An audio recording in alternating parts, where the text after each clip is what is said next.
വർഷങ്ങൾക്ക് മുൻപ് കാരുണ്യ ലോട്ടറിയുടെ ഒന്നാം സമ്മാനമായ 1 കോടി രൂപ അടിച്ച ഒരാളുണ്ട്. ഈ തുക അടിച്ചിട്ടും സമ്മാനാർഹന് പണം ലഭിക്കുന്നില്ലെന്ന പരാതിയാണ്.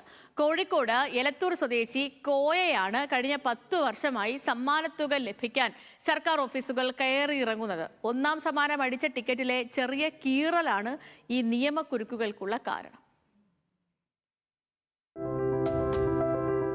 2016 July 9 Malappuram Areekode bus stand പരിസരത്തു നിന്നും കോയ വാങ്ങിയ 3 കാരുണ്യ ലോട്ടറികളിൽ ഒന്നിനായിരുന്നു ഒന്നാം സമ്മാനം. വ്യാപാര സ്ഥാപനം പെടുന്നനെ പൂട്ടേണ്ടി വന്നതോടെ കടത്തിന്റെ പടുകുഴിയിലേക്ക് പതിച്ച കോയക്ക് ഒരു പിടിവള്ളിയായിരുന്നു ആ 1 കോടി രൂപ.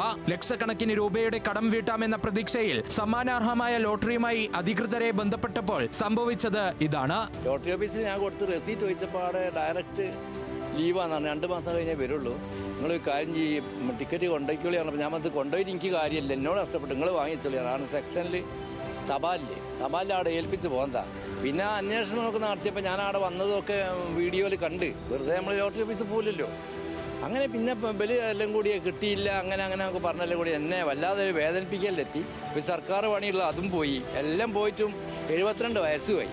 ഇനിയിപ്പോ ഇത്ര കാത്തിക്കാനാ. സമ്മാനത്തുക ലഭിക്കാതായതോടെ അന്ന് മുഖ്യമന്ത്രിയായിരുന്ന പിണറായി വിജയനും ധനമന്ത്രിക്കും ഉൾപ്പെടെ കോയ പരാതി നൽകി. എന്നാൽ അനുകൂല നടപടി ഉണ്ടായില്ല. ലോട്ടറി വിറ്റ വ്യാപാരിയുടെ സാക്ഷ്യപത്രം ഉൾപ്പെടെ തെളിവുകൾ നിരത്തി ഹൈക്കോടതിയിൽ നിന്നും അനുകൂല ഉത്തരവ് നേടിയിട്ടും ലോട്ടറി വകുപ്പ് കൈയൊഴിഞ്ഞു.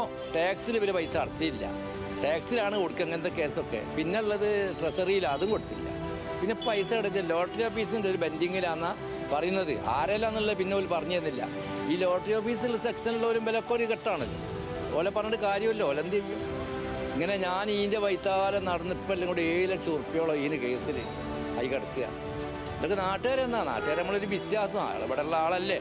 അപ്പൊ ഞാൻ അങ്ങനെ പറഞ്ഞ് വാങ്ങി കഴിഞ്ഞിട്ട് ഇപ്പൊ 6 ലക്ഷം ഉറുപ്പിക അതും കടത്തില്ല. കോയ ഏൽപ്പിച്ച ലോട്ടറി ടിക്കറ്റ് ലോട്ടറി വകുപ്പിൽ നിന്നും കാണാതെ പോയി എന്നാണ് ഉദ്യോഗസ്ഥർ കോയക്ക് നൽകിയ വിശദീകരണം. ഇക്കാലം അത്രയും നീണ്ട നിയമ പോരാട്ടങ്ങൾക്കായി 7 ലക്ഷത്തോളം രൂപയാണ് കോയക്ക് ചിലവായത്. ലക്ഷക്കണക്കിന് രൂപയുടെ കടം വീട്ടാൻ ഓട്ടോ തൊഴിലാളിയായി ജീവിതം തള്ളി നീക്കുകയാണ് കോയ.